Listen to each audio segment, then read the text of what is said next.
이 사람이 어떤 사람인가를 보는 데 있어서 이 극단적 상황에서 어떤 처신을 하는지를 보면 그 사람이 어떤 인간인지가 다 보인다라는 것이 네. 김병기 원내대표도 예외가 아닌 듯하다. 국민의힘도 좀 이해가 안 돼요. 그러면 저걸 공개해서 보좌진들이라는 사람들이 네. 저렇게 저급한 사람들이라고 세상에 알리면 대한항공에서 160만 원 받아 쓴 게 없어집니까? 그게 정당화됩니까? 그게 사실이 아닌 게 되나요?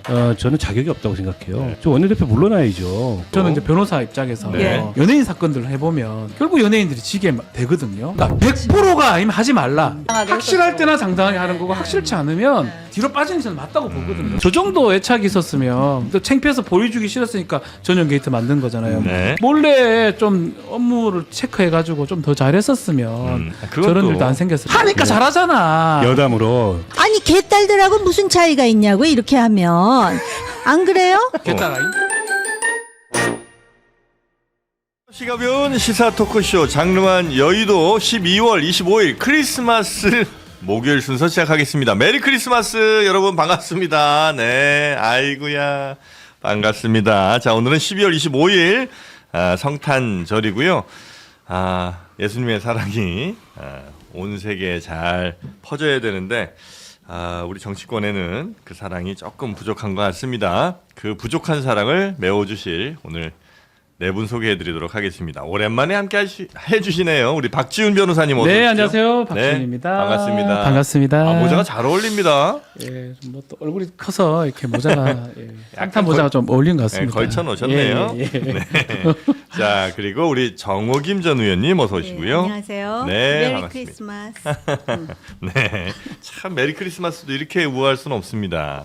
자, 우리 정호김 전 의원님 그리고 박원석 전 의원님도 네, 오셨습니다. 안녕하세요. 박원석입니다. 네, 반갑습니다. 우리 의원님은 어릴 때 크리스마스 선물 받으셨어요?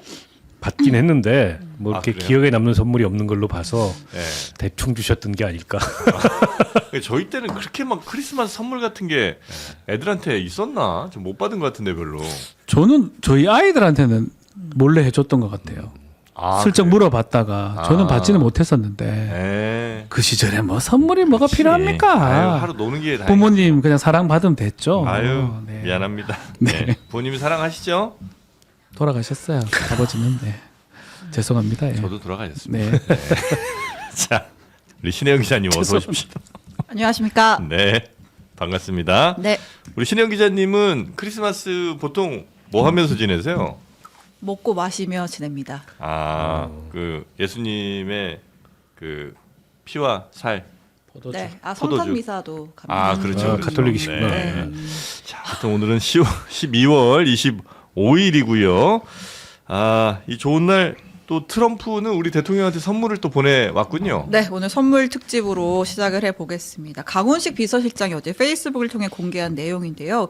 트럼프 대통령이 이재명 대통령에게 5개 한정판으로 알려진 백악관 황금 열쇠 중에 마지막 하나 남은 거 그걸 선물로 보내왔다라고 5개만 딱 만들어서 그 중에 하나를 보낸 거예요. 네. 그러니까 앞서 누구누구가 받았냐면요. 그 네타냐후 이스라엘 총리랑 네. 그다음에 테슬라 경영자 일론 머스크 아. 그리고 크리스티아노 호날두 하고 예전에 그 일본 아소다로 총리 이렇게 4개 줬었는데 마지막 남은 거를 이재명 대통령한테 선물하면서 I really like him. 내가 아주 많이 좋아한다고 전해줘라고 했다고 밝혔습니다. 네.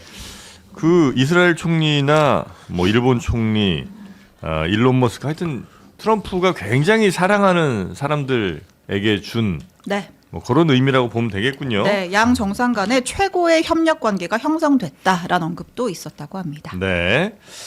자, 5개 중에 하나 아주 소중한 황금 열쇠. 요거 순금이라고 봐야 될까요?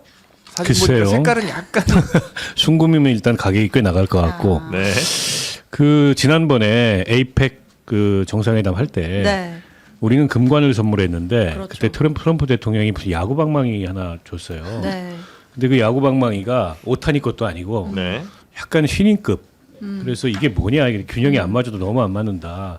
이제 이런 그 불만들이 지켜보던 사람들 사이에 있었는데 그걸 좀 의식하지 않았을까. 그때 너무 약소했다. 너무 성의가 없었다. 이런 거 아닐까. 그렇죠, 그렇죠.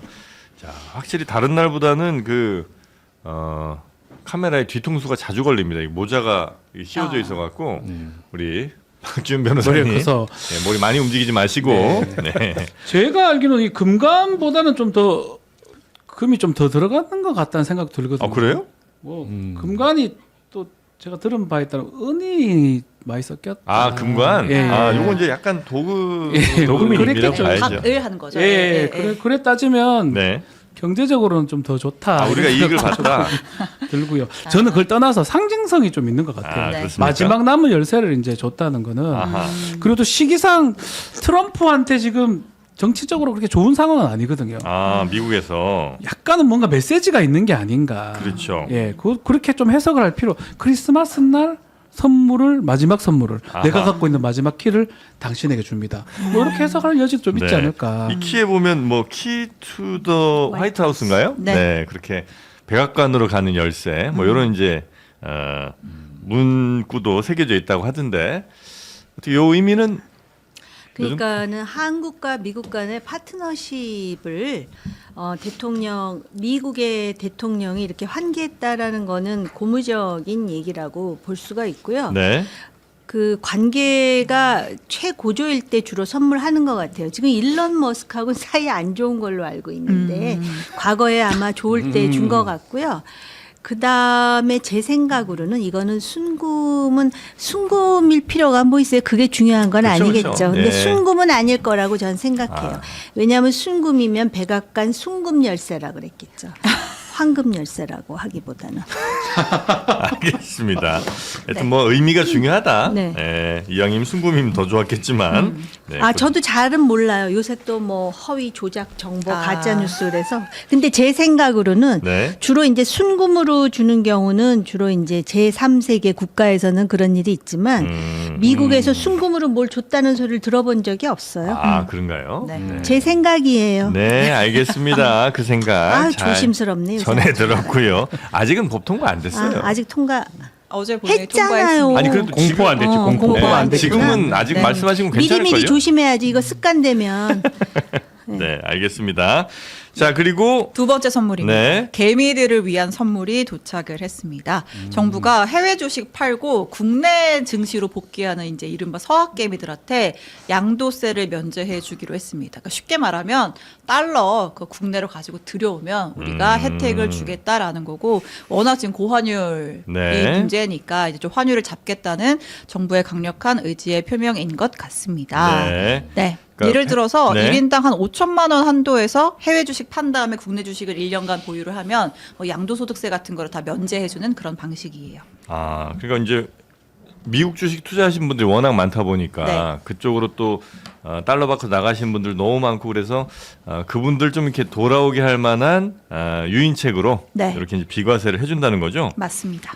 그동안 안 갔던 사람들은 조금 섭섭하긴 하겠네. 그러니까요. 갔던 사람들은 갔다 온 사람한테 그러니까 갔다 온 사람한테만 준다고 하니 음. 어쨌든 그만큼 우리가 지금 환율이 굉장히 좀 네. 위험하다 이런 이제 얘기긴 하겠죠. 유인책이 된다고 보거든요. 네. 세금이 크다고 봐야 되고 결국은 우리 뭐 주가 5천 이것도 이런 게 있어야지 가능한 거기 때문에 그런 어떤 뭐 그런 걸로 대책을 삼은 게 아닌가. 네. 저는 효과 충분히 있다고 아, 보고 그렇습니까? 더 주가 부양될 것 같다는 생각이 듭니다. 아, 요 정책으로 이게 효과 상당히 커 보이는데 저는 아, 주식 그래요? 해보셨어요? 하고 있습니다. 저는 조금 못합니다. 아, 실력이 해외에 나갔어요, 안 나갔어요? 지금도 있어요. 아, 있어요? 빼고 싶어서 지금 아, 그 돌아올 거예요? 약간 몇 개는 돌아와야 될 것 같아요. 아, 그래요? 저는 할 것 같거든요. 근데 이게 이제 양도 차익 과세를 면제해주거나 줄여주는 거에서 네. 양도 차익 과세가 있다는 거는 주식에서 돈을 벌었다는 거예요. 그렇죠. 그렇잖아요. 그렇죠, 그렇죠. 돈 못 벌면 못 돌아오죠. 물려 있으면. 뭐 돌아오고 싶어도 아, 근데 미장 투자하는 분들은 대체로 뭐 마음 아픈 얘기했나 지금? 네. 그래서 여튼 요게 유인책이 좀 될지 장 또 내일부터 열리면 네. 효과가 좀 나오겠죠. 네. 자, 그리고 정치권 소식으로 네. 바로 가보겠습니다. 네, 그리고 한동훈 국민의힘 전 대표가 장동혁 대표에게도 일종의 선물을 보냈습니다. 한동훈 전 대표가 네. 둘이 좀 사이 안 좋은 거 아니에요? 그렇잖아요. 네. 근데 이제 어제 크리스마스 앞두고 따뜻한 메시지를 전했는데요. 그 장동혁 대표가 정보통신망법 통과되기 전에 24시간 넘게 이제 필리버스터를 했잖아요. 정말 혼신의 힘을 다했다. 그 노고가 정말 감사하다라고 하면서 우리 이제 힘을 합쳐서 함께 싸울 때다 이런 메시지를 보냈습니다. 아, 요건 어떻게 뭐 휴전도 아니지 뭐 본인이 일으킨 전쟁도 아닌 것 같은데 여튼 어떤 의미로 좀 보면 됩니까? 항복이에요, 뭐예요? 아니요, 이렇게 그 갈등이 네. 상당히 클 때 정치권에서는 먼저 손을 내밀면 사람이 커 보이는 측면이 있죠. 아. 그런 측면에서 저는 한동훈 대표가 좀 더 적극적으로 손을 내밀면서 그 대범한 모습을 보여줬으면 좋겠다. 그런데 그 장동혁 대표가 24시간 필리버스터를 한 것 자체는 네. 상당한 결기를 보여준 거잖아요. 그런데 사실 그 내용에 있어서는 지적할 수밖에 없는 문제들이 있었어요.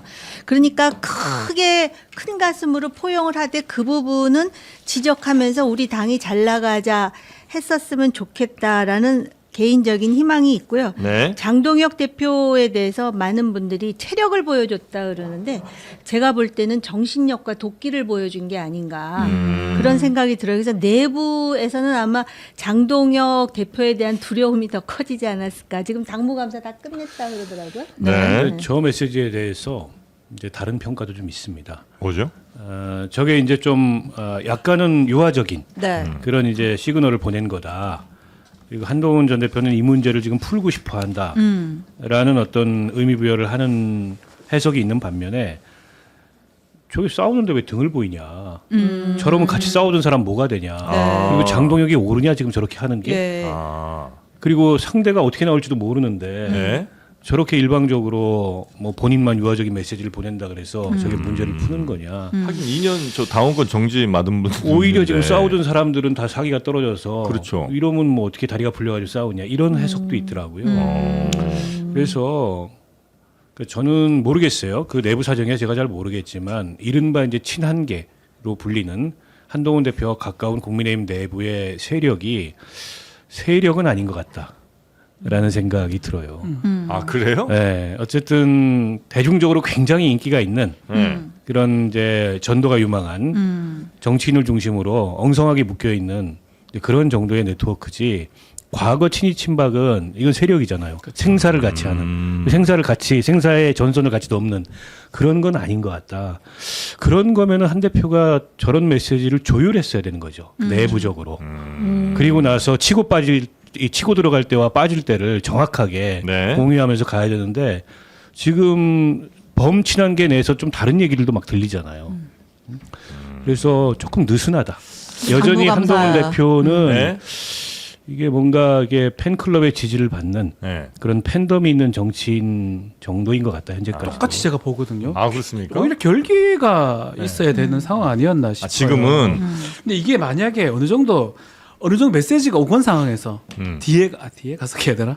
장동 대표하고 어느 정도 네. 내가 이 칼 테니까 좀 해주세요. 아. 이래가 했으면 아무 상관이 없습니다. 아니 뭐 네, 네. 그 사람 직접 아니라도 그 측근을 통해서.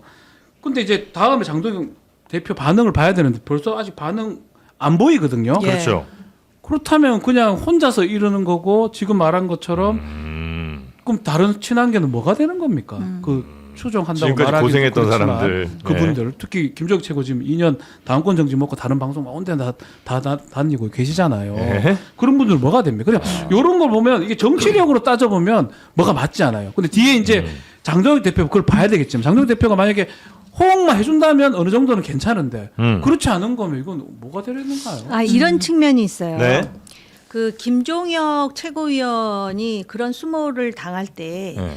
한동훈 대표 쪽이 너무 지금 그 반응이 없는 게 아니냐라는 지적을 제가 했었거든요. 네. 그때 세게 했어야 돼. 근데 그것이 맞습니다. 나의 진영에 있는 사람을 건드렸다라는 차원의 세게가 아니라 기본적으로 김종혁 최고가 소위 의사 표현의 자유에 입각해서 당의 쓴소리를 한 것 자체를 마치도 무슨 장동혁 대표에 대한 무슨 명예훼손이냐 하면서 지금 2년 당원권 정지를 한 것에 대해서 이건 당 민주주의가 아니다라는 부분을 세게 했었어야 된다라는 것이고요. 네.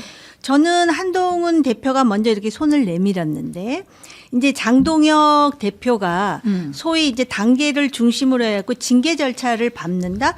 그럴 때 한동훈 대표가 다시 반격할 수 있는 하나의 근거도 될 수 있다. 역발상으로 보자면 왜냐하면 나는 이렇게 당을 위해서 모두 함께 싸우고 지켜내야 할 상황이기 때문에 분명히 내 콘서트에서는 당신 잘못을 바로잡는 것도 용기야라고 얘기를 했고 어쨌든 내용은 동의하지 않지만 24시간 결기를 보여준 거에 대해서는 내가 나름대로 이러한 그 SNS에 메시지를 올렸는데 그런 나에게 소위 징계라는 철퇴를 가해 이제부터는 그 뭐라 그럴까? 그러니까 한마디로 그 반격의 그 하나의 명분이 될 수 있는 것이죠. 그러니까 지금 장동혁이 징계를 못하고 지금 약간 뭉개고 있잖아요. 아마 이제 또 타이밍을 보고 있는 거죠. 그렇죠. 장동혁은 하려고 그러는 건데 이런 측면도 있어요.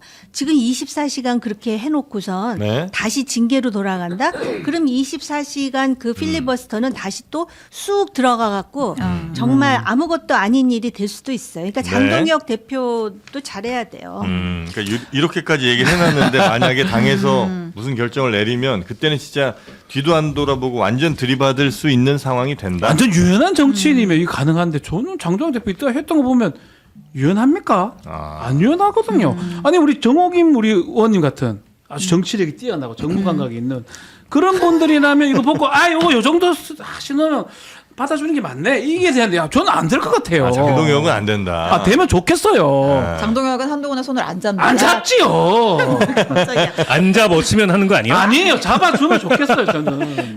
왜냐하면 그 말은 맞아요. 잡을 수가 없죠. 네. 왜냐하면 이렇게 잡으면 결국 한동훈한테 장을 만들어주고 나는 그러니까요. 흐지부지 된다라는 그 절박함 때문에 24시간 진짜 사실 24시간 필리버스터가 우리나라에서는 큰 의미가 없어요. 왜냐하면 24시간 하면 땡하고 막 끝나니까. 통과시키는데. 네. 그리고 이제 전 대표가 직접 필리버스터가 나선 게 처음이었잖아요. 그래서 이제 장동혁 대표의 필리버스터를 두고서 이게 국민들 보라고 하는 것도 있지만 이제 국민의힘 의원들 보라고 하는 거다. 그 숫자가 대표가 더 컸어. 이 정도까지 한다. 그 내부 전날 결정입니다. 한동훈 그 콘서트인가요? 그거랑 또 연결되는 거 네, 같아요. 그래서 저는 이제 그것도 한동훈 대표는 맞아요. 콘서트를 했으니까 이제 자기가 주도하는 자기가 주인공인 행사를 한 거니까 그게 좀 대위되는 거 아니냐 이런 네. 얘기가 있었고 또 막상 그 토크 콘서트에 한동훈계라고 불리는 현역 의원들이 다 간 건 아니더라.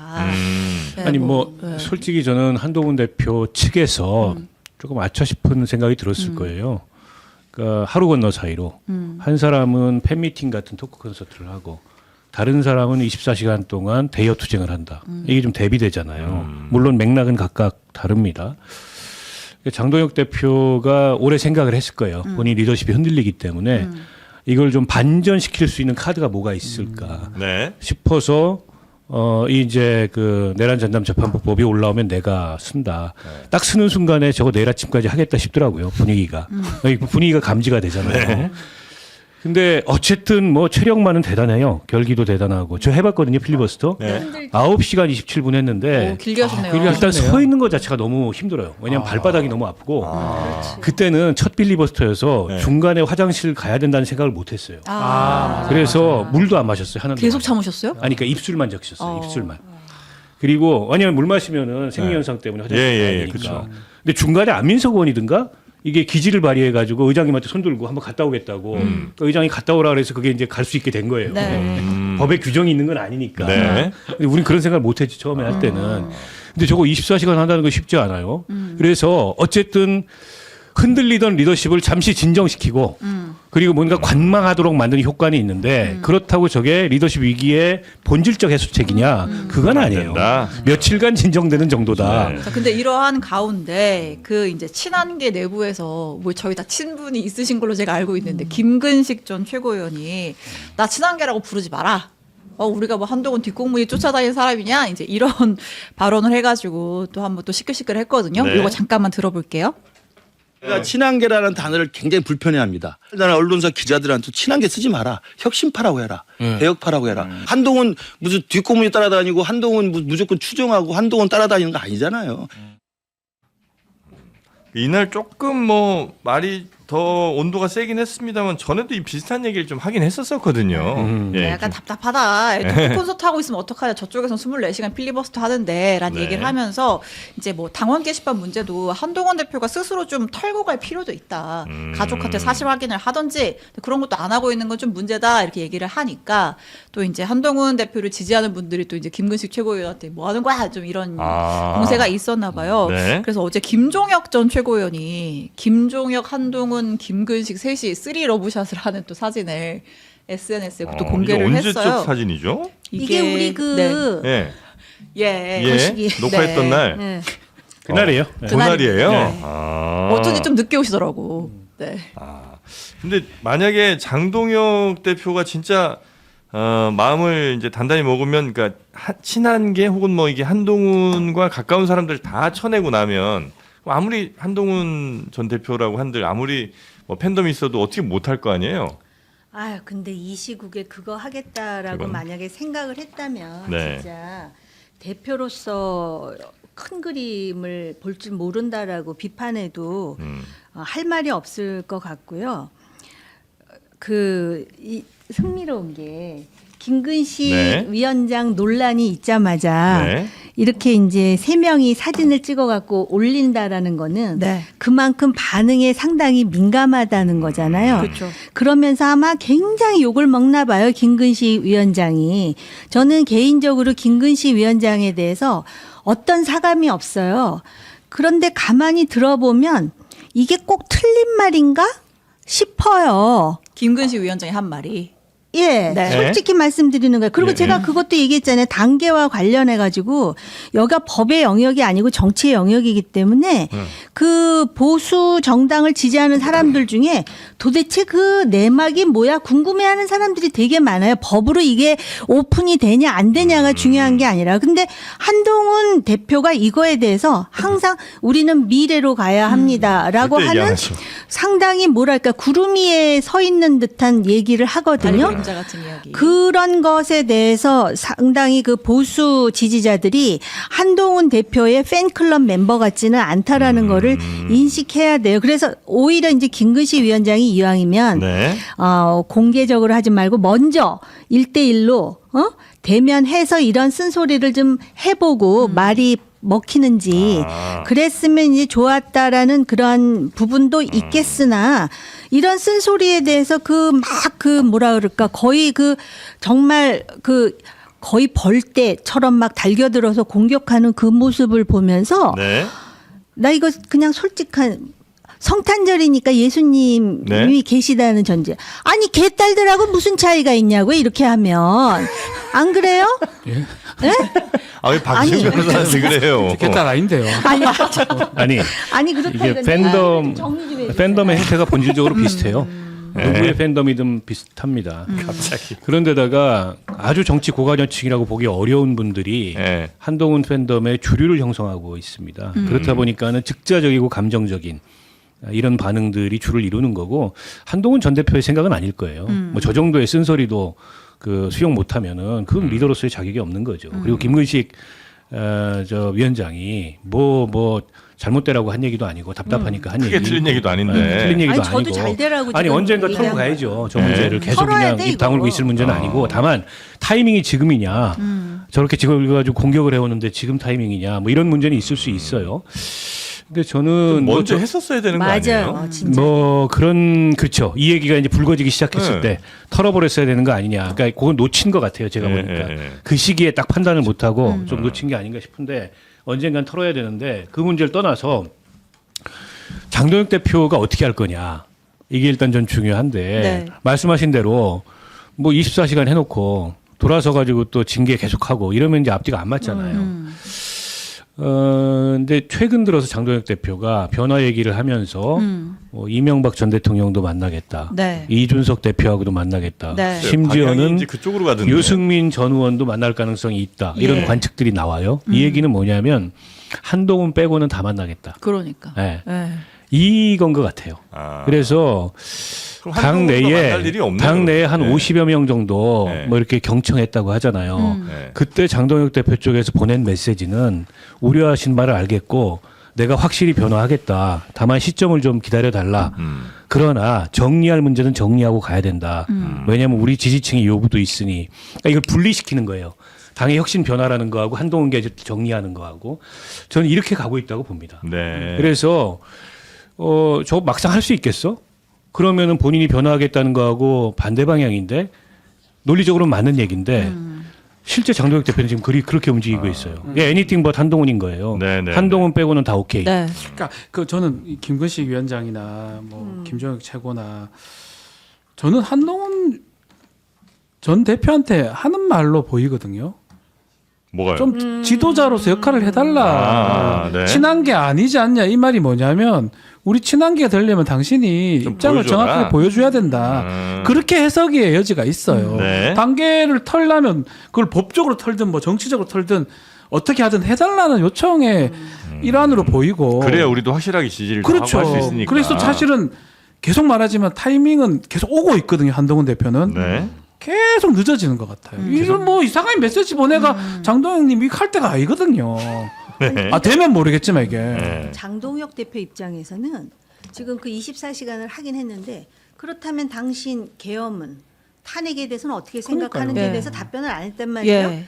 그런 상황에서 지금 자신의 정치적 야심이 지금 그의 언행의 거의 80% 이상이라고 저는 개인적으로 해석을 해요. 그러려면은 유일한 정적이라고 생각하는 한동훈이 상당한 걸림돌이에요.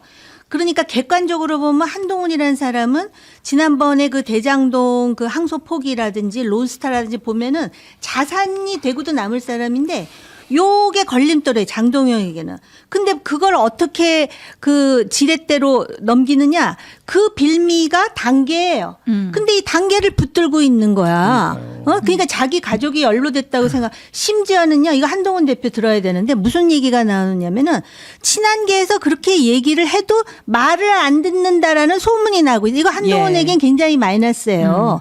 그러니까 한동훈 대표는 정치를 한 지 얼마 안 되니까 네. 다 친한계면은 말을 듣고 같이 동조할 거라 하지만 사람이 자기 생각을 어디서든 표출할 수 있다라는 거를 알아야 돼요. 그러면 그것이 걸림돌이면은 오히려 자기가 그걸 털므로써 네. 우뚝 솟을 수 있는데 단계 문제는 되게 하여튼 네. 단계 문제가 사실 이게 징계거리도 아니라고요. 근데 이걸 네. 키우는 데는 한동훈의 태도도 일조를 했어요. 네. 아하. 알겠습니다. 네.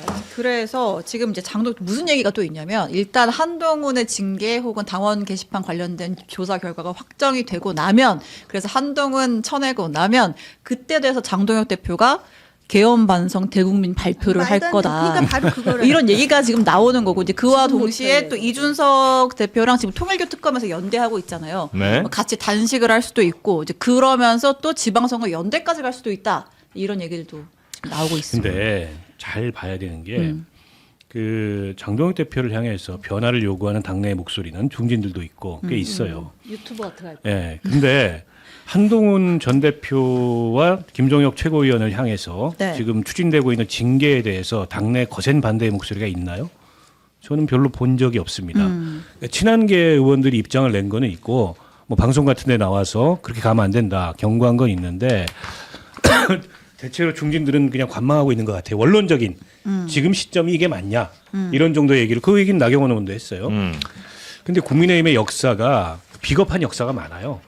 과거에 박근혜가 레이저 쏴가지고 유승민 찍어낼 때 네. 원내대표에서 그냥 쫓아내버렸잖아요. 다 묻게 했잖아요. 가만히 있고. 이준석 그 체리따봉 보내가지고 내쫓을 때 다 가만히 있었잖아요. 네. 한동훈 내쫓는 묵계를 할 수도 있어요. 저 당의 주류들과 구친윤들과 TK와 지금 장동혁 대표와 심지어 그 묵계에는 오세훈 이준석도 좀 동참할 수 있다고 봐요. 경쟁자거든. 그러니까 이 플랫폼에서 축출하겠다. 이런 이 비겁한 묵계가 작동할 수도 있어요. 저는 장동혁 대표는 그걸 원하고 있는 것 같아요. 내가 바뀔 테니 변화할 테니 그리고 외연 확장까지 나갈 테니 이건 정리하게 해달라. 그러지 않으면 지지층이 흩어진다. 네. 이렇게 저는 장동혁 대표는 메시지를 보낼 수 있다고 봐요. 알겠습니다. 자, 하여튼 장동혁, 한동훈 전 대표가 해야 될 숙제가 분명히 좀 있는 것 같고 그 숙제가 끝나고 나면 장동혁 대표가 자기한테 날아오는 숙제를 어떻게 처리하는지 한번 지켜보도록 하고요. 다음으로 그 김병기 원내대표 예. 저희 방송 조금 전에 속보가 좀 나오는 것 같은데 지금 네. 김병기 원내대표 관련된 의혹이 이제 하루에 하나씩 계속해서 좀 연이어 터졌잖아요. 네. 쿠팡 관계자들과의 식사에서 인사 외압을 넣었다 이런 의혹부터 시작해서 뭐 대한항공으로부터 무슨 호텔 숙박권을 받았다, 네. 뭐 공항에서 뭐 의전 며느리까지 받았다. 의전을 받았다 등등등 이제 의혹이 불거졌는데 일단 김병기 의원이 의원들 모여 있는 텔레그램 방에서 사과를 했대요. 의원들에게. 네, 의원들에게 송구하다. 오해도 많이 있는 것 같으니 좀 지켜봐달라. 모든 게 내 불찰이다라고 하면서 다만 이제 보도의 경위에 대해서는 우리 그러니까 의원실에서 잘린 보좌 직원들이 지금 폭로를 주도하고 있는 거다. 이렇게 설명을 했다고 해요. 근데 이제 의원들이 네. 또 이렇게 올리면 보통 답글 달고 뭐 이렇게 하잖아요. 이렇게 별로 이렇게 피드백은 없었다고 뭐 전해지고 있는데 이제 그러면서 조금 전에 나온 속보는 이제 김병기 의원이 원내대표가 SNS에 또 이제 입장문과 함께 몇 가지 자료를 올렸어요. 네. 그러니까 이제 내가 처신이 좀 잘못된 부분이 있으면 책임은 내 몫인데 이 전직 보좌관들을 거론을 하면서 그들이 지금 나에 대해서 이러한 부정적인 감정을 갖고 있는 이들이 악질적으로 지금 폭로를 주도하는 거다 이런 취지로 얘기를 하는 거예요.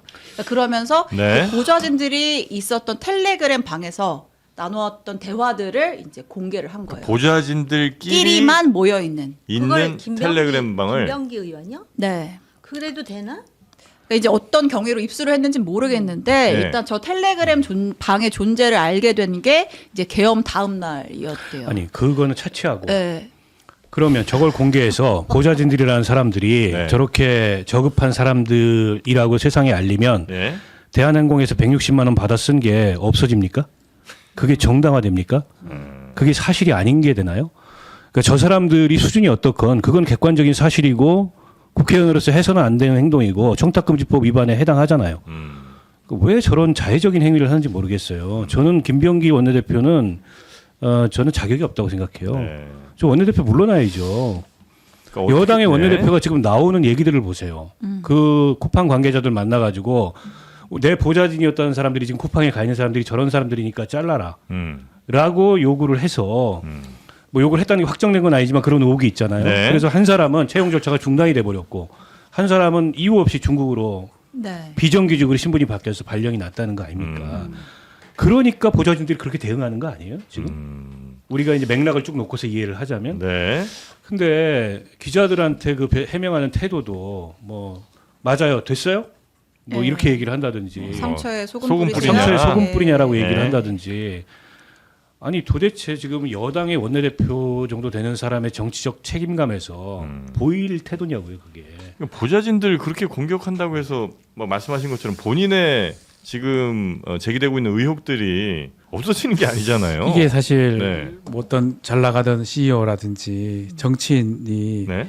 나락에 빠지는 경우가 옆에 수행비서 같은 사람들이 얘기할 때 그렇게 되는 겁니다. 종종 보좌관도 있죠. 마찬가지고요. 예, 예, 예. 뭐 최근에 정치계도 그런 일들이 꽤 많이 있었죠. 뭐 강선호 장관도 비슷하다고 저는 맥락상 본질적인 거는 다르겠지만 네. 그게 시작은 그렇게 보는데 그렇다면 대응 자체를 과연 저렇게 하는 게 뚫을 수 있을까 하는 저는 좀 의문스럽거든요. 누가 더 많이 갖고 있을까요? 누가 더 손해일까요? 만약에 다 까기 제가 시작하면 그냥 사건을 다루는 입장에서 연예인하고 안 연예인이 비연예인이 있으면 연예인이요. 그 둘이 매니저나 뭐 붙으면 이런 분들이 네, 매니저가 그 사건들 많잖아요. 네. 항상 연예인이 지게 마련입니다. 그래서 그런 부분 오늘 이제 제가 아침에 이제 이거 봤는데 예. 이게 어느 정도 효과가 있을지 모르겠고 그러면 또 저 보좌관 측에서 또 뭘 갖고 올 거예요. 뭐 어떻게 지금 감당을 할지. 어차피 이렇게까지 일이 커진 상황에서 제가 이제 옆에서 이제 보좌진들도 저는 이제 변호사 입장에서 네. 연예인 사건들을 해보면 결국 연예인들이 지게 되거든요. 그러니까 제가 이렇게 말해요. 잃을 게 많아서 그렇지. 100%가 아니면 하지 말라. 옛날에 뭐 GD 같은 그 뭐 마약 했나가 마약 안 했으면 얘기해도 되지만 예. 뭐라도 조금 걸린 게 있으면 해보면 연예인이 불리해요.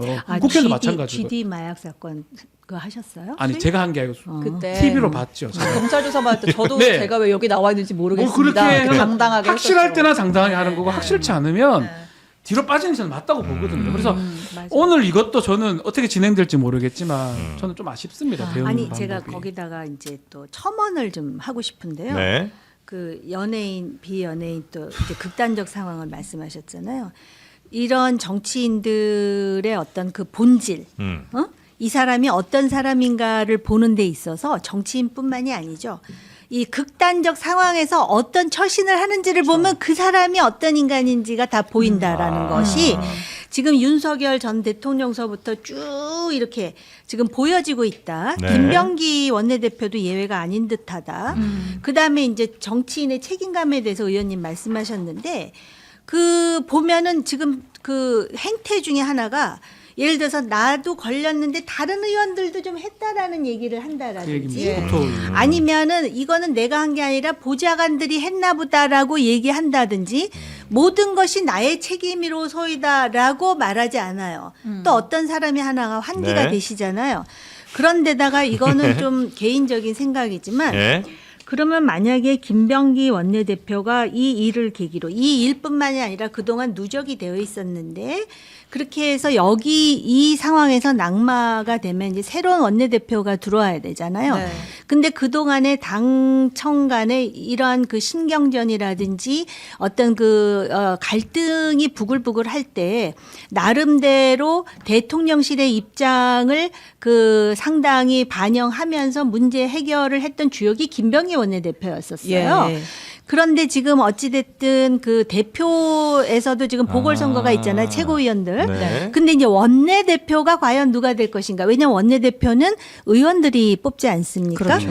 그래서 이런 상황에 그 뭐 음모론적 시각까지는 너무 나간 거지만 과연 앞으로 그럼 향후 민주당의 전국이 어떻게 될 것인가에 대해서 그 윗선에서는 상당히 그 점을 더 고려하고 있지 않을까? 민주당의 주도권의 헤게모니를 이제 누가 갖느냐의 싸움이라는 왜냐하면 측면에서 그동안 보면 네, 그렇죠. 그러니까 김병기 원내대표는 청와대에 그렇죠. 힘이 조금 더 실리는 분이라고 이제 해석이 되고 정청래 대표는 그 이제 반대쪽에 서 있으니까 뭐 그런 아니 말씀이신 이제 거죠? 그런 시각으로 볼 수 있고 지금 또 말씀을 하시니까 하나 더 생각이 네. 나는 게 딴 얘기인데 아까 강선우 장관 그냥 제가 후보. 잘못했어요. 예. 아니.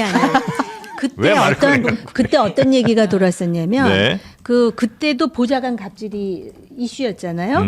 그랬을 때 보좌진들이 이거 당에서 해결하지 않으면 김병기 원내대표 당신도 상당히 많은 걸로 알아. 이거 다 오픈할 거야. 뭐 이런 얘기들이 돌았다는 소문이 여의도 정가에 꽤 있었죠. 그러니까 저는 좀 답답한데 그 민주당 빨리 정리해야 돼요. 네. 이게 뭐 사실은 그렇게 어마어마한 국정 운영상에 여당의 실책 이런 게 아니잖아요. 개인의 어떻게 보면 굉장히 부적절한 행동인데 그 사람이 네. 하필이면 원내대표여서 이 문제인 건데 원내대표직이라도 빨리 정리를 해야죠. 물론 선출된 자리이기 때문에 본인이 결정하지 않는 이상 쉽지 않아요. 임기가 5월까지인가요? 네, 그러나 주변에서 얘기해야 됩니다. 이거 두고두고 악재가 되고 제가 들은 얘기로는 이게 다가 아니다. 이미 언론에 취재 들어간 건이 여러 건 있고 순차적으로 나올 거다. 네. 그러면 이제 계속 이게 돌아다녀요. 근데 이제 서로 지금 다 그냥 못 본 척하면서 그냥 막 그 시선 안 맞추고 딴 데 보고 이러고 있는 거 아니에요. 그러니까 일각에서는 그런 해석 나오는 거죠. 다 국회의원들 저러는구나. 이제 배들이 불러가지고 다 저런 짓 하고 다니니까 네. 저렇게 되는구나.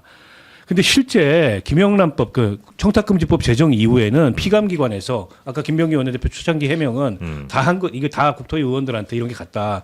그런 사실이 없어요. 청탁금지법 이후에는 그런 식의 무슨 뭐 편의 제공이나 이런 게 피감기관들도 잘 하지 않습니다. 왜냐하면 위법 논란이 걸리기 때문에. 네. 근데 그런 식의 핑계를 대서 도매금으로 다 넘어가고 있는데 그걸 왜 지금 지켜보고 있냐고요. 그리고 국민의힘도 좀 이해가 안 돼요. 대변인 논평은 나왔는데 이걸 가지고 공격을 안 해요. 이런 경우 처음 봤어요. 이런 거 처음 봤어요. 이 정도 사건이 터졌는데 네. 국민의 힘이 문제인 거죠. 네. 제가 보기에는 네. 뭐 국민의힘 의원들도 대충 거기 제가 늘 얘기하지만 웰빙 정당이잖아요. 미루어 짐작 가능해요. 어떤 일들이 있었을지. 크게 다르지 않았을 가능성 아마도. 네. 근데, 제가 아까 예. 그 카톡, 그러니까 텔레그램 캡처 김병기 원내대표 공개한 그 텔레그램 방의 내용을 이제 전달을 사실 못했는데, 그러니까 이제 그 텔레그램 방이 제목이 여의도 맛돌이라고 하는 방이고 네. 이제 보좌진 한 6명 정도가 참여를 한 방이었나 봐요. 그래서 여기에서 그러니까 이제 뭐 딱 특정은 되지 않지만, 그러니까 김병기 의원과 뭐 김병기 의원의 이제 부인 뭐 사모총장이라고 뭐 지칭을 한다든지 아니면 조금 뭐 욕설이 좀 많이 욕설이나 있었고요. 뭐 비방의 보좌관들이. 메시지들이 네. 이제 있는 거죠. 그러니까 이제 일종의 뭐 뒷담화를 심하게 했고 이제 저 방의 존재를 알게 된 이제 본인이 굉장히 좀 인간적 배신감을 느껴서 직권 면직을 통보를 했다. 근데 저 방을 어떻게 보는 거지? 그러니까 어떤 보좌관, 그러니까 저 한 방에 명, 있는 그 중에 한 명이 이제 또 얘기했겠지. 했겠죠. 아 그랬다. 네. 뭐 네. 그럼 그나마 좀 근데 저는 이 텔레그램방을 공개했다고 하길래 지금 제기된 의혹들에 대해서 그러니까 김병기 원내대표가 자기는 모르게 뭔가 이제 보좌진들끼리 막 주도해서 자기네들끼리 뭔가를 챙겨 먹은 그런 뭐 증거들이 있는 건가라고 처음에는 추측을 했는데 이제 그게 아니라 그냥 메신저 본인 공격. 욕했다라는 얘기인 메신저 거잖아요. 공격이에요. 근데 일단 이제 김병기 원내대표는 내가 캡처를 한 90장 정도 갖고 있는데 일부만 공개를 한 거고 추가도 공개할 수 있다. 아니 근데 제가 변호사님한테 질문이 예. 있는데요. 보통 왜 대화를 하거나 그럴 때 녹취는 그 대화 당사자가 해서 공개하면은 뭐 법적으로 문제가 안 되지만 그 증거로 녹음자. 삼을 수 있고. 제3자가 네. 이거를 공개하거나 그러면 이게 문제가 되는데 텔레그램 메시지는 아닌 거예요? 아마 추측컨대 네. 저 중에 한 분 6명 중에 한 명이 제공한 자료가 아닌가 생각이 아니 근데 듭니다. 제공을 했으면 그 사람이 공개하지 않고 제3자가 공개해도 그 문제가 안 돼요? 그렇죠. 뭐 그런 그건 자기들끼리 거예요? 했던 대화들이기 때문에. 근데 그 내용 자체가 명예훼손적인 거 있다 그러면 또 다른 명예훼손이나 모욕죄 같은 성립 알려진에 있습니다. 네. 오히려 저 증거는 만약에 된다면 그 글을 썼던 사람이 김병기 원내대표나 김건희 원내대표 그 부인에 대한 모욕죄 같은 게 성립할 여지가 있어요. 저 자료를 아니 그러니까 하면. 당사자한테 네. 직접 얘기하지 않고 자기네들 6명이 해도 마찬가지 됩니다. 그 공공성을 갖는 예, 거예요. 6명이면 6명이 정도 공공성이 된다. 아, 특정한 사람들끼리 모여서 예. 하더라도 그게 무슨 대학교에 무슨 네. 누구 뭐 논평 사건들이 다 그런 거거든요. 네네. 성적인 그 평을 네네네네. 하고 있던 거 그래서 단체 처벌받았던 카톡방에서. 사건이니까 아마 저는 만약에 김병기 원내대표가 그래도 이제 요 의도를 조금 더 미루짐작해 보면 네. 처벌의 가능성을 두고 한 게 아닌가 생각은 해봐요. 뭐 앞으로 어떻게 할지는 봐야 돼. 뭐 모욕죄는 친고죄이기 때문에 고소가 그런 필요합니다. 내용도 있었나요? 지켜봐야 됩니다. 없어요. 욕설이 있어. 뭐 이빨 깨뿐다 그러고 뭐 이런 게 있어요. 네. 이빨 깨는 거. 맞죠? 네, 이빨 있고 뭐 뭐. 누구를 지칭하는지 명확치 않지만 정확치는 아예 정말 않습니다. 욕이 있어요. 욕설 같은 게 좀 씨, 있어요. 뭐 이런 욕도 있고 어머나. 그리고 또 이제 다른 내용으로는 뭐 일부 내란을 좀 희화화한다든지 뭐 여성 구의원을 뭐 도찰해서 일종의 성희롱을 하는 그런 내용도 그 이제 단톡방에 들어 있었다. 네. 그걸 보고 자기가 굉장히 충격을 받았다. 이렇게 이야기를 했습니다. 아마 더 많이 갖고 있다고 하니까 또 이 대화에 참여했던 사람들은 여기에 대한 또 걱정을 또 할 수는 있겠군요. 걱정되죠. 자기 글 네. 썼으면 책임져야 됩니다. 네. 아니 그 잘못은 그 잘못대로 가려야 되고 그렇죠. 그건 그거대로 가는 거고요. 그렇다고 160만 원이 없어지지 않는다니까요. 그렇죠. 그렇다고 공항에 그런 어떤 영전. 의전이 오고 이런 게 없어지지 않는다니까요. 추가로 더 나오는 거를 막겠다는 그런 의지 아닐까요? 그럴까요? 저 나도 같으면 더 이만큼 폭로할 갖고 것 있으니 같은데. 너네 더 까면 나도 더 깐다. 뭐 이런 근데 지금 이른바 그 보니까는 공포의 균형. 저 보좌진들도 공포의 균형. 이미 네. 감정적으로 상당히 네. 고조돼 있어서 네. 뭐 그런 폭로전으로 가는 거죠 서로 간에. 그렇다고 하더라고요. 갈 때까지 제가 간다. 말씀에 폭로전으로 가면 네. 강자가 불리하다는 그게 제 처음에 말씀드린 그거예요. 그 원내대표 불리할 수밖에. 이거는 기본 구조가 그래요. 폭로전. 아니 난 연예인과는 또 다른 것 같은 게 연예인은 정말 그냥 그 날로 나라 끝이잖아요. 근데 여기 힘이 있잖아. 의원은 힘이고 더군다나 여당 원내대표고 그리고 지금 잠깐 뒤로 물러난다 하더라도 여전히 의원직은 유지가 그렇지, 되기 그렇지. 때문에 연예인 건이랑은 조금 다르지 않나 싶은 생각이 좀 들기는 합니다. 오히려 이 사람들이 다른 곳에 소위 고용이 안 될 가능성도 있지. 쿠팡에 그런 의혹도 또 있고 하니까. 예. 네. 자, 다음 뉴스 갈까요? 네, 네. 김병기 원내대표 네. 맞돌이 여의도 맞돌이 텔레그램방 공개한 뉴스 전해드렸고요. 무슨 약간 방 이름은 맛집 공유하는 방 같지 않아요? 그런 것 같아요. 오늘 맞돌아 다니는 거 아닙니까? 맛집 찾아다니다가 이제 뭐 이런저런 욕좀 얘기하는 한 거겠죠. 거예요. 뭐. 맞돌이 하다가. 네, 다음 뉴스입니다. 윤석열 전 대통령 소식인데요. 네. 윤석열 전 대통령이 그 지각 출근을 이제 숨기려고 위장하려고 용산 집무실에 아예 전용 출입문 게이트 만들어가지고 거기로 다녔잖아요. 네. 또 다른 윤석열 게이트가 등장을 했습니다. 아 유성열 게이트가 진짜 문 게이트. 네네. 아 전용 게이트. 네, 문 아, 출입문. 그래요? 네. 이번에는 한남동 관저인데요. 한남동 관저 안에 이 경호처 직원들 운동하라고 만들어 놓은 체력 단련 공간이 있고 예. 거기에 또 이제 야구장 같은 것도 있나 봐요. 근데 이제 그거를 새로 만들고 거기에 이제 경호처 직원들 출입하는 문 외에 윤석열 전 대통령 본인이 따로 혼자 출입하는 전용 출입문을 만들었다고 합니다. 왜 만들었대요? 모르겠습니다. 네. 야구 네. 연습하려고 만들었다는 것 같은데. 야구를 좋아하는 거는 맞는데 좀 못하더라고. 제가 좀 충격. 저는 야구 일을 좀 하다 보니까 충암고등학교 유명한 야구 명문고등학교 그래요? 네. 박명환, 조성환, 장성호 오. 이런 선수들이 이제 지금 코치를 하고 있는 네네. 아주 유명한 야구인데 그 충암고에 몇 번 가가지고 요즘은 어떻게 되냐면 제일 잘하는 애들은 프로 지명을 받고요.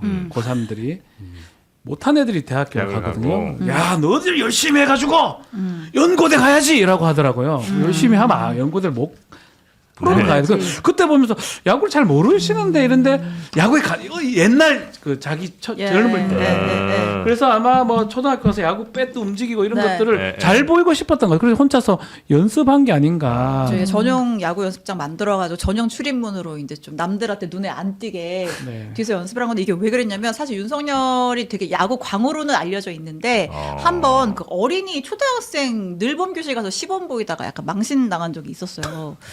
그래가지고 그렇다고 전용 출입문을 만들어요? 연습하려고. 그때 장면이 저희가 아 있는데 그래요? 잠깐 볼까요? 아 초등학교에 야구 시범 보여주세요.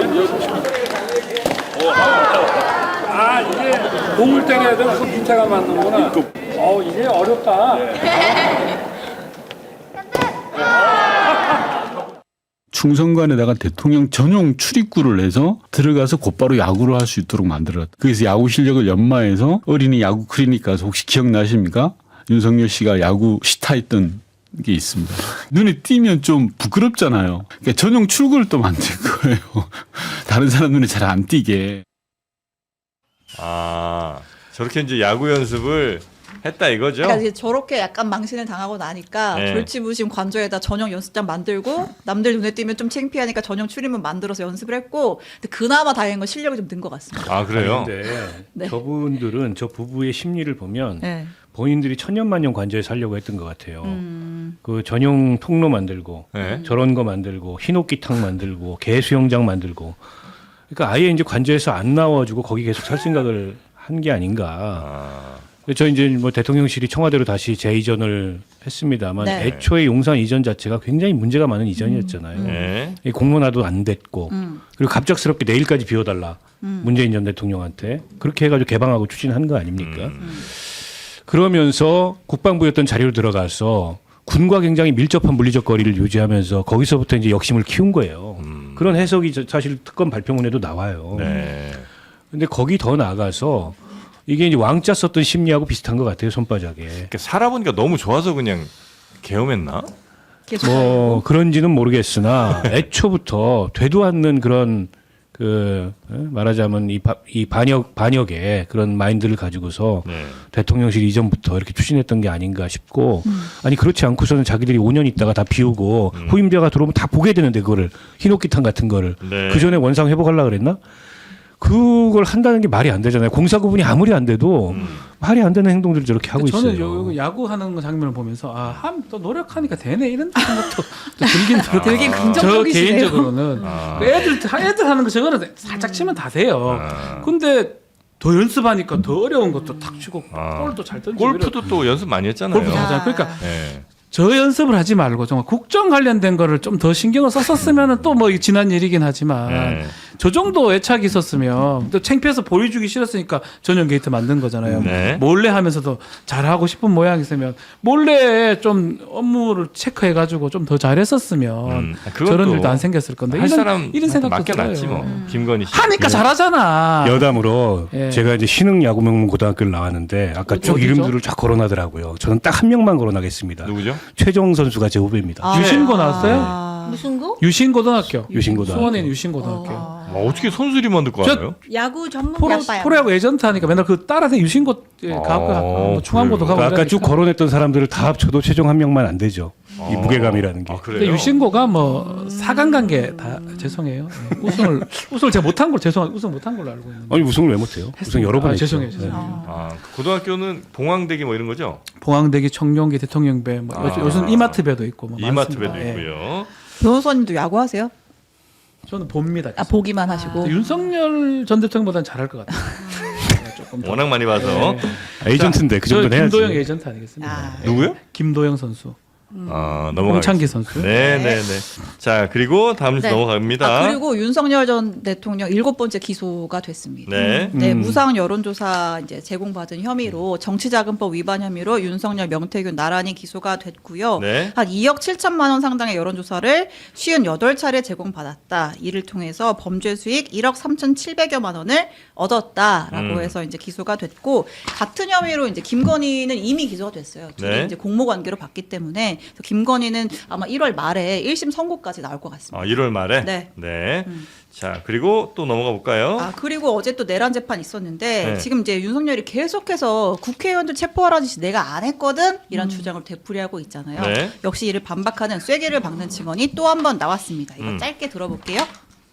국회가 이제 담이 워낙 낮고 철골 부전물로 되어 있다 보니까 쉽게 월담이 가능해서 월담하는 사람들이 많아서 월담하는 의원들 그 불법이니까 체포하라는 그런 말씀이었습니다.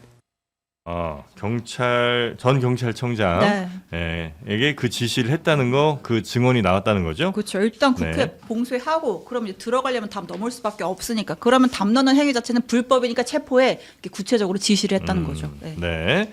자, 그리고 또 어떤 뉴스 있습니까? 네, 다음 소식으로 넘어가 보겠습니다. 네. 통일교 특검 관련해서 이제 정치권이 합의를 했잖아요. 여야가 민주당이 받겠다라고 하면서 이제 그렇지만 수사 대상과 그다음에 이제 특검 추천권을 놓고 이제부터 공방을 좀 벌일 것 같은데, 이제 관련해서 뭐 나경원도 천정국에 간 거 아니야? 뭐 이재명 대통령 한학자 만났어 이러면서 그 사실들 확인되면 서로가 너희 정당 해상 대상이야 라면서 이제 설전을 벌였습니다. 네. 이것도 들어볼게요. 잠시 화면을 보시겠습니다. 1지구, 2지구 있는데요. 3지구도 있고 싹 다 특검 수사 대상에 포함시켜 철저하게 수사해야 합니다. 통일교의 유착이 유죄로 확정된다면 국민의힘은 위헌정당으로 해산되어야 함을 제3자 특검 추천 방식을 비난하는 데만 열을 올리고 있는데 추천권 논쟁으로 특검을 지연시키려는 꼼수가 아닌가. 만약에 정교 유착, 그러니까 통일교와 유착이 만약에 드러나면 이거는 정당 해산 요건은 되는 거예요? 그 이제 봐야 될 것 같긴 해요. 네. 근데 지금 좀 두 정당의 좀 상황은 다른 것 같거든요. 그 민주당이 예를 들어서 이제 그 말이 이제 전재수 전 장관이나 맞다고 하면 네. 일단은 개개인적인 어떤 정치자금법 위반이나 뭐 받은 걸로 봐야 되는데 국민의힘 권성동 의원을 비롯해서 종교가 정당에 개입된 모양새거든요. 그래서 둘 다 저렇게 얘기를 하고 있지만 한쪽은 확실히 위헌적인 요소가 있어 보이고요. 한쪽은 개개인적으로 아직까지는 보입니다. 당원 가입시키고. 그렇죠. 그 부분이죠. 그런 그걸 것들이. 통해서 대선 후보를 내기도 하고 당 대표를 뽑는 데 막 영향이 끼쳤다. 이러면 이거는 심각한 거로 봐야 위헌 대상이 될 수 되는데. 있다. 근데 지금 민주당은 일단은 개개인 임종성 전재수 의원 네. 그 정도거든요. 그래서 좀 차이는 있는 것 같습니다. 두 정당이. 물론 이제 특검이 만약에 들어가면 수사 결과는 봐야 되겠지만 지금 단계로서는 그런 것 네. 같습니다. 저는 두 가지로 우리가 생각을 해야 되는데 예. 일단 통일교 특검을 전격적으로 합의하는 것처럼 하면서 이게 지금 특검을 원하는 건가? 과연 이런 반문할 수밖에 없는 상황을 서로가 만들어내고 있다라는 서로가? 것이죠. 예. 네. 일단 수사 대상과 관련해서도 민주당은 뭐 2022년 이후 거를 주로 이제 수사 대상으로 한다라는 것이고, 국민의힘은 이제 전방위적으로 다 보자는 것이고, 네. 또 추천권과 관련해서도 국민의힘이나 개혁신당은 소위 법원 행정처장이 뭐 추천하는, 그런데 이제 제3자 추천을 주장하니까 민주당에서는 당장 민변 얘기가 나오면서 그런가 하면 또 국민의힘이 무슨 330일 패스트 트랙 얘기를 하잖아요. 네. 그럼 이걸 좀 특검을 하자는 건지 말자는 건지 서로 공방은 하면서, 그리고 지금 박 변호사님 말씀에 지금 공감하기 어려운 거는 통일교가 이렇게 이제 문어발식으로 어프로치를 할 때 요당은 정당 전반에 걸쳐서 요당은 개별적으로 이렇게 안 했을 거예요. 자신들의 어떤 종교적인 목표, 정치적인 영향력을 위해서 양쪽으로 다, 비슷하게 이거는 했을 거다. 우리나라의 그 소위 후원하는 사람들의 그 경향하고도 비슷한 얘기거든요. 네. 그러다 보니까 한쪽에서는 나경원, 한쪽에서는 이재명 후보 당시 2022년 얘기를 하는데 일단 특검에 합의를 하는 것이 우선이겠죠. 근데 보니까 뭐 여기 보니까 통일교가 과거에 무슨 뭐 검찰에도 뭐 어프로치를 네. 했느니 여러 가지 네. 얘기가 나오는데요. 이거는 구체적으로 이러한 팩트를 파인드하지 않아도, 그러니까 사실을 확인하지 않아도 통일교가 전 세계적으로 그런 거에 상당히 그 전문성이 있는 종교 집단 아니겠습니까? 정치권 로비 같은 것들. 아니 보면은 뭐 예. 미국의 네로라 하는 정치인들이 다 맞아요. 한마디씩 예. 해주잖아요. 예. 좋은 말. 미국은 일단 후원금이 들어가면 좋은 말이 나와요. 그래서 그런 상황에서 네. 일본도 그렇고 영향력을 우리가 생각하는 것보다 훨씬 많이 행사했구나. 근데 어쨌든 특검에 합의를 했으면 네. 이거를 실천할 생각을 해야 되는데 정치적 공방을 하면서 서로가 물타기를 하는 게 아닌가? 왜냐하면 이거 하다 보면은 네. 예기치 못한 데서 뭔가가 나와요.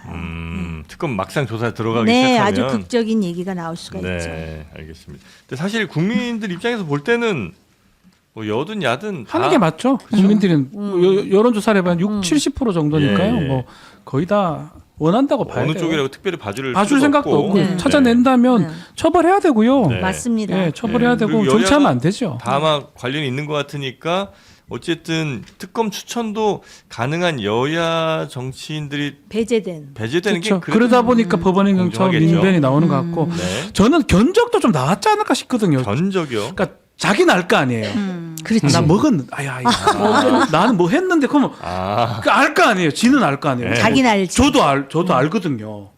저는 몰라요. 통일교는 모르지만 아. 제가 한 일을 알잖아요. 제가 본인이 한 일은 본인이 안다. 그러면 그게 지도부나 이쪽하고도 네. 어느 정도는 저는 견적을 내지 않았을까 이 생각도 들어요. 민주당도 그렇고 이미 국민의힘도 연루된 사람 누구누구인지는 파악이 다 됐다. 그렇죠. 장동혁 대표 물어보겠죠. 천정궁 갔냐고 물어보는 거 정청래 대표는 물어보면 네. 답을 안 해도 되겠지만 장동혁 대표 물어보면 답해야 될 거 아니에요. 솔직하게 얘기할까? 근데 나경원 의원은 말 안 한다고 했죠. 그게 아니라고 하는데. 그게 더 이상한 거지. 네. 말 안 하는 게 무슨 의미인지 알죠, 이 얘기죠.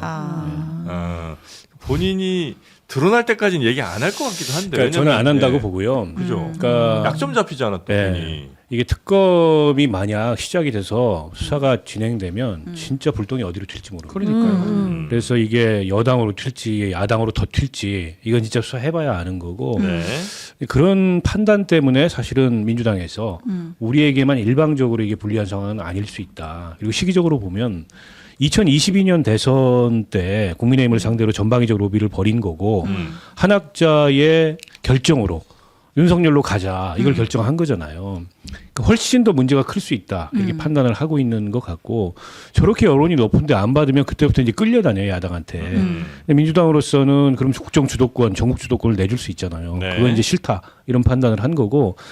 그리고 더 좁혀서 얘기하면 설사 민주당 관련자가 문제가 있어도 이 정권 사람은 아니다라는 판단 정도는 한 게 아닌가 싶어요. 그러니까 지난 정권 사람이다. 그리고 지난 정권 때였고 예. 로비가 이루어진 게 그때 오히려 이재명 당시 대표는 후보는 피해자였다. 이런 생각을 하는 거잖아요. 네. 그래서 믿을 게 없다라는 판단을 한 것 같은데 이제 합의가 어떻게 될 거냐. 이 추천권, 수사 대상, 뭐 기간, 뭐 등등의 쟁점들. 근데 이거 가지고 아까 의원님 말씀하시는 것처럼 서로 하는 척하면서 시간 끌고 핑퐁 치면 이제 욕 바가지로 먹을 거예요. 빨리 해야 됩니다. 어쨌든 양당 추천권은 배제하고 나머지는 누가 추천하든 큰 차이 없습니다. 수사라는 건 시작되면 네. 수사의 논리로 굴러가기 때문에 추천권을 변협이 하든 법원이 하든 헌재가 하든 별 차이 없어요. 네. 근데 이 통일교가 무슨 검찰에도 약간 손을 뻗친 것 같은 얘기가 나오던데. 그렇습니다. 맞습니까? 안 뻗친 데가 없다 이렇게 보면 될 것 같은데, 예. 그러니까 그 예전에 한학자, 그러니까 트루 마더 참 TM이다, 어머니 TM. TM이라고 하더라고요. 맞아. 그게 이제 2017년에 작성된 TM 보고 문건을 이제 또 확보를 한 건데 네. 이제 당시에 그 셋째 아들이 원래 그 통일교 재산 싸움 분쟁의 그 하나였던 그 고속터미널 센트럴시티 부지 관련해서 이제 네. 셋째 아들이 이걸 갖다 판 거예요. 이제 그거 가지고 이제 막 소송을 진행하는 과정에서 이제 우리가 원하는 사람 동부지검에다가 배치해놨다. 이런 내용의 보고 문건을 TM에게 보내는 보고 문건이 있었다고 합니다. 우리 사람을 이미 동부지검에 배치를 해놨다. 네. 보통 이제 이런 일이 있으면 변호사를 좀 그 능력 있는 사람을 하는데 이제 검사를 배치할 정도로 이제 뭔가가 있었다라는 게 내부 그거에 의해서 나왔다는 의미인 거죠. 여기서 고발을 했으니까 네. 이제 이거 잘 수사해달라고 이제 검사를 우리가 다 밑작업 해놨다. 그러니까 보통 이런 거 할 때는 그렇게 말한대요. 아주 공정하게 해주세요.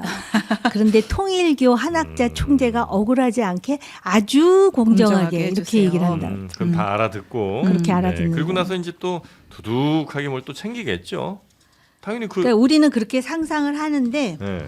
이게 사실관계가 우리도 이제 지금부터 연습해야 돼. 사실관계가 확인되지 않는 거에 대해서 얘기를 했다가 나중에 어디서 악의적 돌이 날아오지. 부작보도. 맞아요. 알겠습니다. 자, 여튼 이 통일교 관련돼서 아마 특검이 어쨌든 출발은 하겠죠. 뭐 조금 해야죠. 이 정도 이제 되면 할 할 네. 수밖에 없는 제가 상황이에요. 볼 물릴 때 수 없어요. 서로가 호랑이 등에 올라타는 거예요. 그럼 과연 그 특검은 어디로 가는지 한번 쭉 살펴보면 되지 않을까 싶고요. 자, 오늘 뉴스는 이 정도 전해드리면 괜찮을까요? 네. 네, 우리 신영 기자님과 함께 쭉 살펴봤는데 크리스마스는 역시 그 떡이죠. 아, 떡 좋죠. 케이크지 어떻게 떡. 한국 아, 떡이죠. 누님. 한국 떡이잖아요. 떡이죠, 떡. 아 그래서 입틀 막 하고 있잖아요. 예, 그 미국 사람들이나 케이크 먹으라고 하시고 우린 우리는 떡 먹어야 됩니다. 떡 먹어야 됩니다. 그 떡 가운데 저는 정말 신개념의 떡이 드디어 아. 우리나라에 떡하면 대충 이제 우리가 상상하는 떡들이 있잖아요. 그렇죠. 신개념 떡이 나왔습니다. 와, 이런 떡이 다 있네. 자두떡은 처음 들어보셨을 거예요. 그러게. 예. 사시사철 즐길 수 있는 자두떡 그리고 호두떡이 나왔는데 요게 이제 떡 전문가 떡 전문가 조정희 명인이 함께 개발을 한 그런 떡이거든요. 예, 그래서 김천의 지역 농가와 손을 잡고 100% 국내산 찹쌀가루 그리고 식품 첨가물은 하나도 안 넣고 뭐 유화제, 방부제 이런 하나도 안 넣고 왜 어떤 떡은 보면 계속 안 굳게 만들려고 막 부드럽게 하는 게 있거든요. 그쵸. 근데 그 먹어보면 느낌이 약간 좀 이상해. 근데 뭐가 됩니까? 예, 한번 드셔보세요. 자두입니까? 예, 자두떡인데 그 굉장히 새콤합니다 떡이. 와, 자두 맛 나네. 자두떡이니까 자두. 뭐 날지는 꿈에도 몰랐는데. 대장금이야 뭐야? 색깔이 너무 예쁘지 않아요? 예, 크리스마스에 딱 맞아요. 네. 와, 예, 자두떡이 진짜 맛있습니다. 완전 자두 맛 나는데. 예, 자두라고. 예, 그래서 자두 맛이 나서 자두 맛이 난다고 했는데. 네. 그리고 이제 호두도 또 이쪽 김천이 유명한데 요 호두떡은 이게 그냥 앙금에 호두 살짝 몇 개 집어넣고 뭐 이런 느낌이 아니고 호두로 앙금을 만들었대요. 호두 앙금. 와. 이건 정말 기적 아닙니까? 예, 그래서 이게 드셔보시면 그냥 호두 향 좀 난다, 호두 좀 씹힌다 이 정도가 아니고 그냥 호두 자체가 호두다. 이거 뭐 예술이네요. 예술이라고 해도 전 뭐 부족하지 않은 것 네, 같습니다. 와, 신기하네. 진짜 맛있습니다. 네. 이 안에 앙금이 딱 어떤 맛이냐면 예전에 먹은 아이스크림 중에 맞아, 호두마루라고 호두마루. 아세요? 나 저도 그 생각했어요. 호두마루 아이스크림 맛이 나는 앙금이 안에 들어 있습니다. 호두마루는 이제 이 호두 맛을 좀 어떻게든 이제 많이 비슷하게 만드는 거고, 이건 진짜 그냥 이건 호두 진짜 맛. 진짜. 호두니까. 네. 네. 게다가 이게 호두 알갱이가 씹혀요. 맞아요. 와. 요게 포장도 아주 예쁘게 이 개별 박스에 포장이 돼서요. 선물용으로도 괜찮고요. 자두떡 8개. 우리 박준 변호사 얼마 하면 사실래요? 요즘 떡 하나에 3-4천 원씩만 하죠. 2만 원이요. 2만 원이요. 14,000원. 아, 좋네. 나 2만 원 사는데. 좋다. 자, 박원석 의원님 호두떡은 얼마? 또 호두가 다 들어가 있거든요, 이거. 호두떡이 자두떡보다 좀 쌀 것 같은데? 싸다고요? 더 비쌀까요? 호두가 그럼요. 지금 이렇게 비쌀 텐데. 의원님 맥락 모른다 진짜. 진짜 아쉽네 진짜. 살림을 그러면 16,000원. 아이. 자, 박준 변호사 얼마요? 3만 원요. 17,000원에. 그러니까요. 맥락이 네. 맞잖아요. 고맙습니다. 네. 자, 저희가 이렇게 아니 근데 호두떡. 이런 분을 왜 광고 수개요? 수개상을 안 드렸어요. 아, 이거 많이 못해서 그래, 잘. 내란 네. 속에. 자, 이렇게 저희가 자두떡, 호두떡 준비했으니까요. 선물용으로도 혹은 본인을 위한 본인에게 하는 선물용으로도 좋다. 말씀 진짜 드리면서 영상 아래 링크 따라가셔서 구매하시면 되겠습니다. 호두가 지금 품귀 상황이 지금 올 것 같습니다. 제일 좋네. 지금 반도체도 품귀잖아요. 그렇죠. 예, 호두가 노란 반도체란 말도 하거든요. 아, 맞습니다. 네, 그래서 굉장히 품귀 오늘 상황입니다. 처음 듣는 말 되게 많아. 크리스마스엔 떡이다. 호두가 노란 반도체다. 네. 뭐 다 그런 걸로. 네, 그렇습니다. 자, 하여튼 맛있게들 드시고 오늘 함께해 주신 세 분 여기서 보내드립니다. 대단히 고맙습니다. 고맙습니다. 감사합니다. 네, 고맙습니다. 메리 크리스마스.